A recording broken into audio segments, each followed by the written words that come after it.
doa hajat kita. Narid li haudin nabi, ya Allah ma'al waridin. Ya Allah, berikanlah kesempatan kami untuk melewati haudun nabi dan minum di dalam haudun nabi. Apa haudun nabi itu? Haud itu telaga. Telaga yang diberikan kepada Rasulullah SAW secara khusus adalah telaga Kautsar. Inna a'tainakal Kautsar. Sesungguhnya aku berikan kepada engkau Al-Kautsar. Ada ulama menyatakan Al-Kautsar itu adalah diambil daripada wazan fau'ala yufaw'il, di mana artinya kebaikan-kebaikan yang melimpah. Jadi khairun katsir, kebaikan-kebaikan yang melimpah. Ada ulama menyatakan Al-Kautsar itu adalah haud, satu telaga di mana satu teguk saja umat Rasulullah minum dari telaga tersebut tidak akan haus lama-lamanya. Itu namanya Al-Kautsar.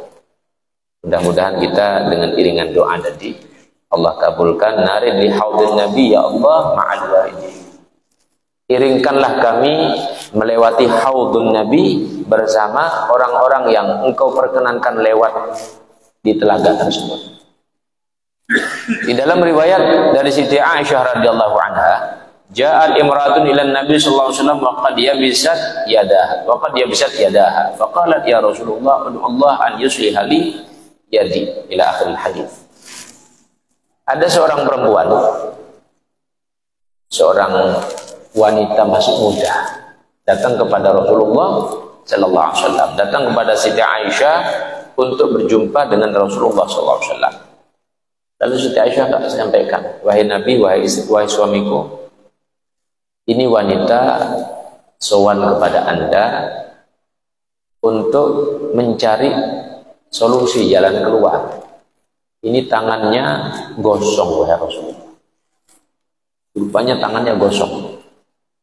Lalu Nabi bertanya, kenapa sebab kok tanganmu gosong? Wahai Nabi, tadi malam saya bermimpi. Dalam mimpi saya melihat itu neraka jahanam. Kok ibu saya ada di sana? Ibu saya ada di sana. Sembari menutupi tubuhnya dari terbakarnya api neraka ini, hanya sehelai kain, secarik kain saja, dan sedikit daging. Khirqah. Hanya secarik kain, tapi tidak cukup. Kepanasan ibu saya berteriak-teriak. Kemudian saya tanya, wahai ibu, terus abah di mana? Oh, abahmu itu ada di surga. Loh, kenapa ibu ada di sini?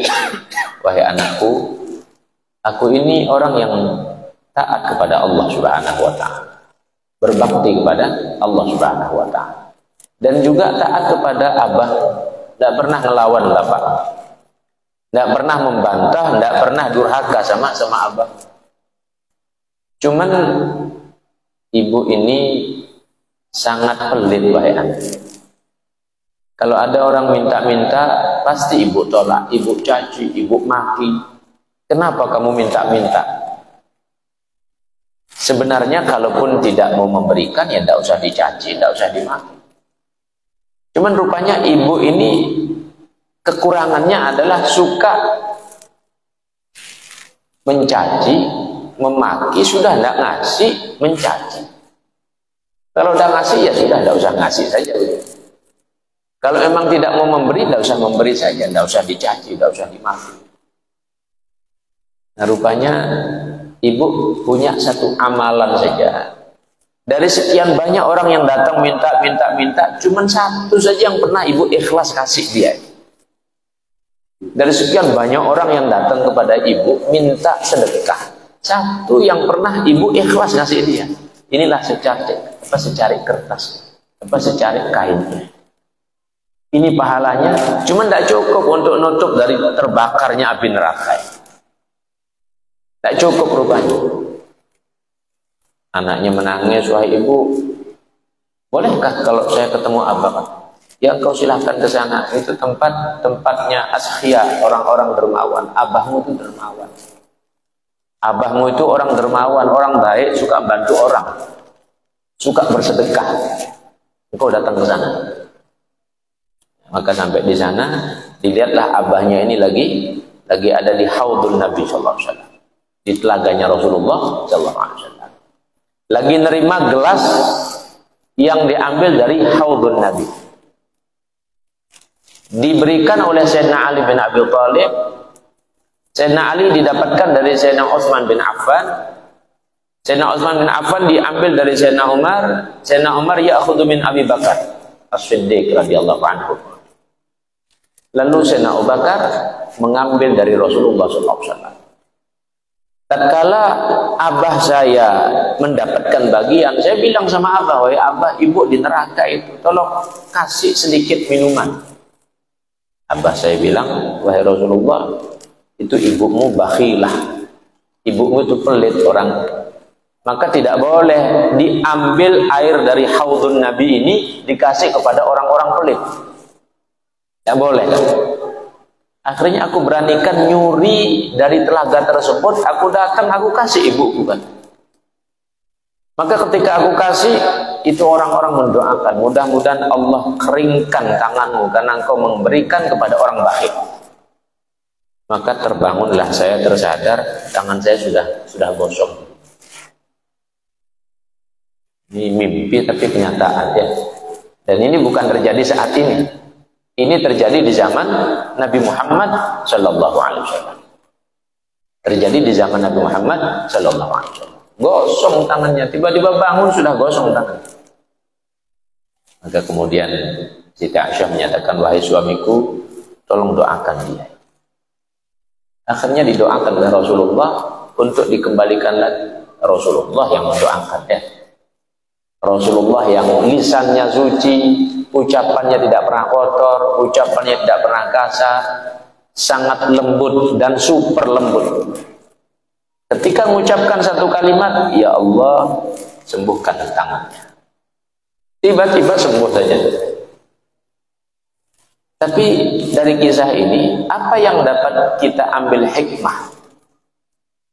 Bahwa rupanya kalau amalan itu ikhlas, walaupun cuma sedikit, ya itu akan kita bawa sampai ke akhirat.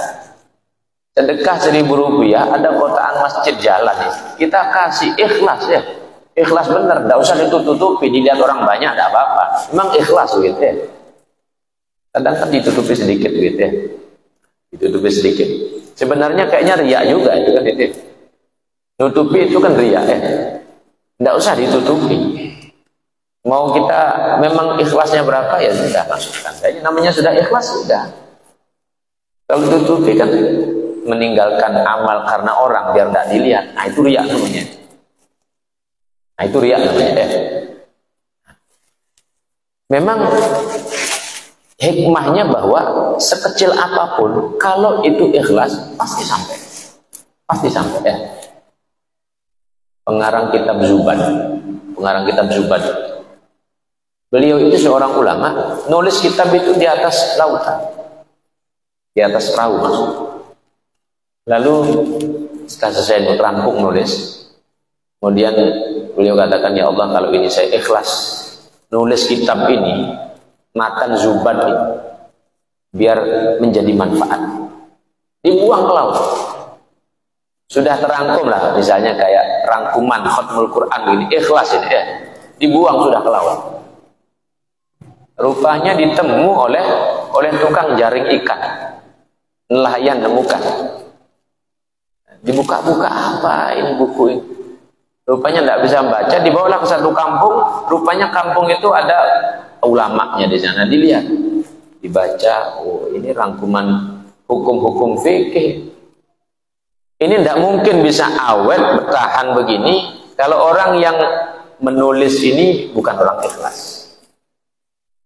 Rupanya ikhlas ini adalah amalan yang Allah katakan kullu syai'in halikun illa wajhah.